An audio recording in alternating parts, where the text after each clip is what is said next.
Allah İmam Hüseynə hörmətsizliyi bağışlamır. İmam Hüseynə hörmətsizlik böyük məracələrdən biri deyirdi, İmam Hüseynə hörmətsizlik təkvini məsələdir. Təkvini məsələdə güzəş yoxdur ki. Təkvini məsələ yəni nə? Yəni, məsələn, biri salır, basır gözünü çıxardır. Diqqət edin, basır gözünü çıxardır. Sonra 1000 dəfə yox, milyon dəfə də istiğfar eləsə, o göz yerinə qayıtmayacaq ki. Buna deyirlər təkvini məsələ. Ya dağdan atır özün. Dağdan özün atır da təkvini məsələ də ölməlidir, həll olmalıdır məsələsi. Böyük alimlərdən biri deyir, bir nəfər alimin fiqh ya üsul elmi barədə kitabı düşmüşdü əlimə. Baxdım, gördüm mətləblər çox böyük mətləblərdir, dəyərli mətləblərdir. Dəlil gətirməli kitabdır, sübut gətirməli kitabdır, amma heç kəs istifadə eləmir. Gətirdim, bir gün dərsdə ustadıma göstərdim. Dedim, ağa bir dənə bu kitaba bax. Aldı, baxdı, dedi, əcəb kitabdır, amma xəbərim olmayıb bu kitabdan. Kimindir? Dedim, filan müəllifin. Dedi, eşitməmişəm mən, tanımıram. Deyir, öz-özümdə təəccüb elədim. Təəccüb elədim ki, nə əcəb, alimlər belə bir dəyərli kitabdan xəbərsiz qalıblar. Belə dəyərlikdə kitab tanınmayıb. Bir vaxt keçdi, vədə çatdı.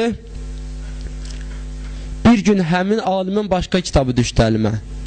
Kitabı vərəqlədim. Gördüm, gəlib həmin kitabda bilmədən, heç özü də bilmədən İmam Hüseyn əleyhissalamın əzasına yüngül hörmətsizlik eləyib. İndi hörmətsizliyi nə olub mən bilmirəm, ibarəsi ilə yadımdadır. Çoxdan oxuyub eşitmişim bu söhbəti. Deyir, onda bildim ki, o alimin müvəffəq ola bilməməsinin, o alimin tanınmamasının, yazdığı baqiyat-ı salihat olan kitabların alimlərin dilinə, alimlərin əlində olmamağının səbəbi İmam Hüseyn əleyhissalamın əzadarlığına hörmətsizliyidir. Ağaya yüngülvarı hörmətsizliyidir. Bəlkə heç özünün xəbəri olmayıb. Amma çün təkvini məsələdir, gətirib onun həyatında təsir qoyub. Çün təkvini məsələdir, gətirib müvəffəq olub olmamasında təsir qoyub. Bu qədər mühümdir İmam Hüseyn əleyhissalamın əzadarlığı, İmam Hüseyn əleyhissalamın məclisinə get-gəl eləmək. Niyə? Ona görə ki, bu əzadarlığa get-gələn Əhl-i Beytlə bizim aramızda ünsiyyət yaranır. Əhl-i Beytlə bizim aramızda dostluq yaranır. Əhl-i Beyt əbrardır. Razıdır, heç kimin haqqı qalsın onların boynunda.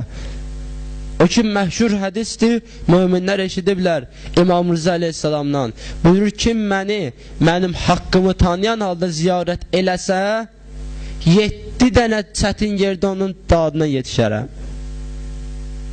7 dənə çətin yerdə, ölüm anında, qəbrin əvvəl gecəsində, siratdan keçəndə, məhşərə gələndə 7 dənə çətin an.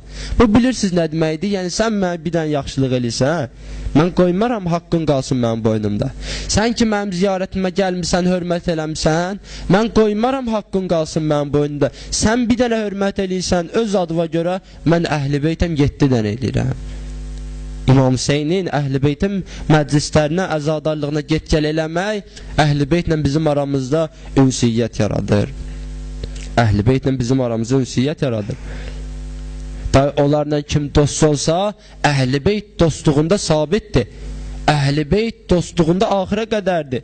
Sən get-gəl edəcəksən İmam Hüseynin məclisinə, axır anlarında o gələcəksən başının üstünə. Möminlərin əksəriyyətinin dualarında eşitmişik bu sözü. Allah qəbrimizin əvvəl gecəsində Həzrət Əlini bizdən ayırma, Həzrət Əlini bizdən uzaqlaşın. Belə dua eləmirik bəlkə. Yaxşı, onda gərək mən Həzrət Əlidən ayrılmayayım da. Dünyada Əli və övladı Əli əleyhimussalamın məclislərinə get-gəl eləyim də.